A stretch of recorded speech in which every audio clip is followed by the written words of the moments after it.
Show me your friends and I'll show you your future.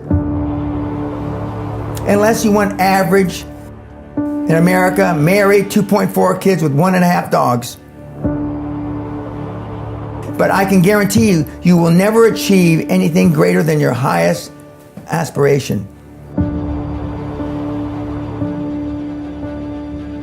If you want $1 million, you'll make $1 million, not $1.5 million. If you want 10 million, 100 million, and you'll never exceed that. If you change 1 billion lives, that's a formula to become a billionaire and change the world. Time costs lives. Show me your friends and I'll show you your future. You want to know why you're all f***ed up? Just look at the bums you hang around with. I do what you don't want to do, that you know that you got to do to be where you want to be. Ted Turner just gave his 75th anniversary party on CNN a few months ago. And he makes a couple of comments and he says, number one, and I'm not suggesting this for everybody, it's how I live though. First 10 years of my starting CNN, I slept on my couch. I didn't have an apartment. Bill Gates slept in the office. Steve Jobs slept in the office. And I can go down a whole list. Now these are super successful, mega wealthy guys. I slept in my office.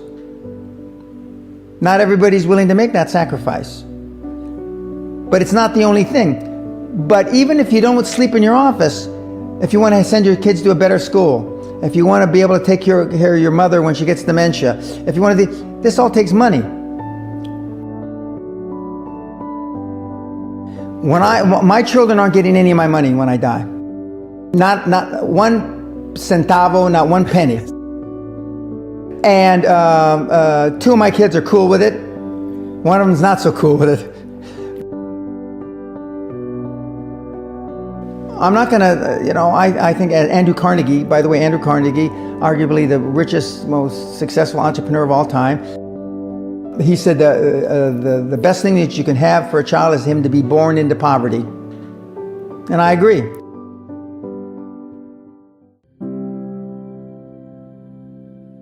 Lack of self-esteem, lack of self-worth.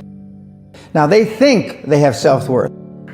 They think because they've made a few bucks. But in actuality, and when they measure it against the other 8, 10, 12 people sitting around the table, they realize, or they start to question, hell, maybe I was just lucky.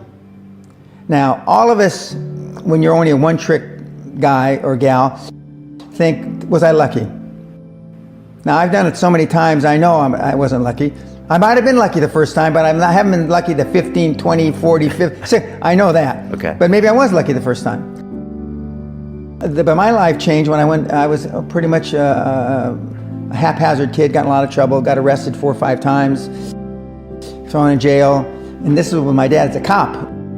But then I volunteered for the draft in 1966 at the height of the Vietnam War, and I went to OCS, and that changed my life because it was the really first real high performance thing that I could measure myself against with other people. 2/3 of all Fortune 500 CEOs have one thing in common: military background. Really? 2/3 of those 2/3 have something else: martial arts. What do you learn in martial arts, Brian? Discipline, focus. A lot of people don't believe they deserve to be there. I convince them, and we have these drills, why you belong there. A lot of people that come there, with money, that have made money, think they made it by accident. Right.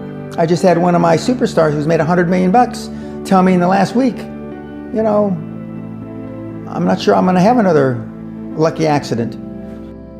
And I said, you did it. I mean, you tried a lot of things. I believe Thomas Edison, I wouldn't have done it 10,000 times. Okay. I would have hired an engineer from MIT to do it. But I mean, I've tried a lot of things. Nobody's failed at more things than I have. And the first 100 million are successes, but I could write a book about failures that'd be, because I've tried a lot of different things. Because failure is just testing. And one of the reasons I've been so successful in generating this equity and value in my kids, and I call you all kids, is because I convince them that making a mistake is okay. Your parents probably told you, You can be anything you want. But you can't. That's horse. You can't. If it's all juxtaposed. So, but what you tell them is that you can do anything you want that you have passion for, because that eliminates most of the crap. Because most people don't follow their dream. You know, like they say in The Sound of Music, you can't have a dream come true unless you have a dream. Now, I still dream. I dream in Technicolor. I say my affirmations and goals every single night. It's bloody hard to be a high performance person. Perfection equals paralysis. If you left it to engineers, no car would ever come off the assembly line.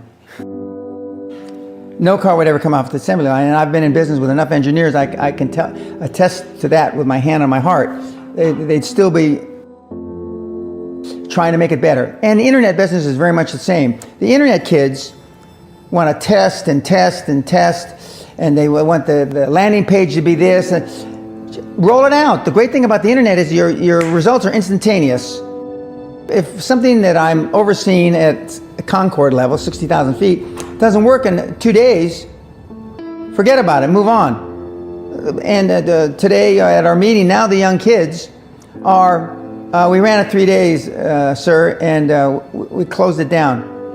And they are thinking I'm going to ask why. I said, no, that's fine, next.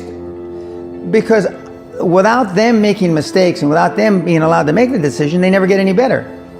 And 95% of the time, I know probably better than they do. We're never going to be able to know everything or have them know everything unless they make some mistakes and get comfortable with making mistakes.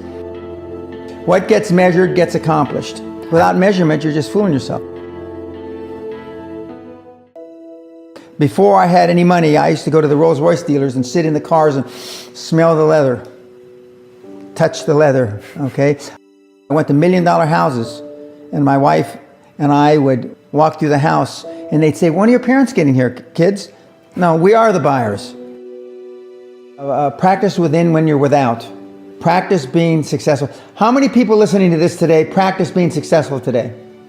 Through affirmations, through going to the Rolls-Royce dealer, maybe Lamborghini, maybe something else. Right. In my particular case, it was Rolls-Royce. And within a year of me going to the Rolls-Royce dealer, I had a Rolls, okay? Within 19 months of me dreaming and adding it to my goals, a castle on an island, I own Guthrie Castle. 19 months. Okay. Go to stores you can't afford. Go hire lawyers you can't afford. Lawyers will meet with anybody. Accountants will meet with anybody. Go to the big four accountants with a business idea. The first couple meetings are for free. Jettison probably a lot of the people you'll hang around with. If you have poor public speaking skills, join Toastmasters. Do these. If you went to a good school and you're not successful, go to the alumni deals. Okay? I didn't go to a good school. I'm a perfect living example that a lot of trouble as a kid, working class background, my parents, went to just a mediocre university that I flunked out of 3 times before I finally graduated with honors, but and had no money to begin with, $820. So it's all possible. But I devoted myself to feeling successful. I was wearing suits like this before I could afford them. Most people procrastinate because they're unsure, so just do it. And but I've never had a problem just doing it, because one of the things is you learn as a young combat infantry officer is time costs lives. We overanalyze because we're unsure. We don't overanalyze because we are not sure if it'll work or not. We're more worried about, on the emotional side, it embarrassing us.